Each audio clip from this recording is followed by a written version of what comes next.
Yes breaking అంటోంది. ఉప ముఖ్యమంత్రి పవన్ కళ్యాణ్ రాజోలు పర్యటనలో అపరిచితుడి కదలికలపై కలకలం రేగింది. గతంలో వైసీపీలో పనిచేసిన గూడపల్లికి చెందిన నరసింహగా గుర్తించారు. అతను పవన్ అభిమాని అని కొన్నాళ్ళుగా జనసేనలో తిరుగుతున్నట్టు చెప్తున్నారు.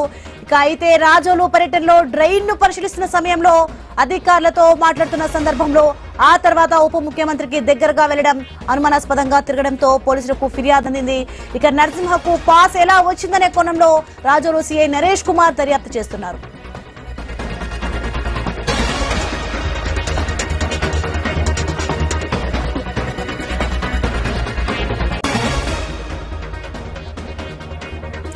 బ్రేకింగ్ న్యూస్ చూస్తున్నాం మనం. ఉప ముఖ్యమంత్రి పవన్ కళ్యాణ్ రాజోలు పర్యటనలో అపరిచితుడి కదలికలపై కలకలం రేగింది.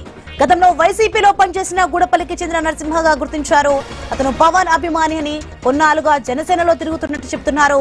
ఇక అయితే రాజోలు పర్యటనలో డ్రైన్ ను పరిశీలిస్తున్న సమయంలో అధికారులతో మాట్లాడుతున్న సందర్భంలో ఆ తర్వాత ఉప ముఖ్యమంత్రికి దగ్గరగా వెళ్లడం అనుమానాస్పదంగా తిరగడంతో పోలీసులకు ఫిర్యాదు అందింది. నరసింహకు పాస్ ఎలా వచ్చిందనే కోణంలో రాజోలు సీఐ నరేష్ కుమార్ దర్యాప్తు చేస్తున్నారు. రైట్, ఇదే అంశానికి సంబంధించి మరింత సమాచారం మా ప్రతినిధి గణేష్ ఫోన్లలో అందిస్తారు. ఎస్ గణేష్, మొత్తానికి నరసింహ్ కు పాస్ ఎలా వచ్చిందని ఏంటి విచారణ చేస్తున్నారని విచారణలో ఏమైనా విషయాలు తెలిసాయా ఏంటి? నరేష్ కుమార్ దర్యాప్తు చేస్తున్నారు.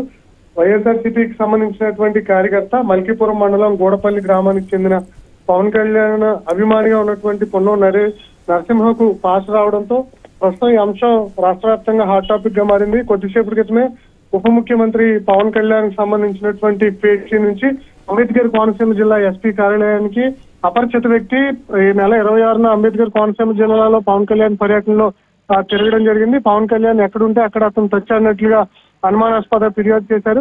దీంతో అంబేద్కర్ కోనసీమ జిల్లా ఎస్పీ అంశాన్ని సీరియస్ గా తీసుకుని రాజోలు పోలీసులకు ఆదేశించడంతో ప్రస్తుతం రాజోలు సీఐ నరేష్ కుమార్ ఈ అంశాన్ని సీరియస్ గా తీసుకుని అక్కడ కార్యక్రమంలో పాల్గొన్నటువంటి వైసీపీ కార్యకర్తగా ఉన్నటువంటి పొన్నం నరసింహ అలియాస్ బిచ్చుకి ప్రస్తుతం అదుపులో తీసుకుని విచారిస్తున్నట్లుగా తెలుస్తుంది.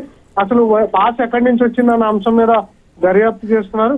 అయితే గతంలో వైఎస్ఆర్సీపీ అభిమానిగా ఉండి కూటమి ప్రభుత్వం అధికారంలోకి వచ్చిన తర్వాత జనసేన పార్టీకి చెందిన మల్కీపురం వైసీ ఎంపీపీ సుందరం శ్రీనివాస్ అనుచరుడిగా తిరుగుతున్నట్లుగా పొన్నం నరసింహ చెప్తున్నారు. అయితే ఆ గ్రామానికి సంబంధించినటువంటి జనసేన నాయకులు ఎవరు కూడా ఇతన్ని జనసేన పార్టీలో యాక్సెప్ట్ చేయట్లేదు. ఇదే క్రమంలో వైఎస్ఆర్సీపీ పార్టీలో తిరిగినటువంటి వ్యక్తికి పాస్ ఎలా వచ్చింది తమకే అర్థం కావట్లేదు. సొంత జనసేన పార్టీ నాయకులకే వివిఐపీ పాసులు రాలేదు. అలాంటిది ఇతనికి ఎలా వచ్చిందని చెప్పి జనసేన పార్టీ నాయకులు ఆరోపణలు చేస్తున్నటువంటి సందర్భం కనిపిస్తుంది. మొత్తంగా అయితే ఈ అంశంలో దర్యాప్తు అయితే కొనసాగిస్తున్నారు సిఐ నరేష్ కుమార్. పూర్తి విచారణ తర్వాత విచారణ చేపట్టే వివరాలు వెల్లడించే అవకాశం ఉంది. సోని.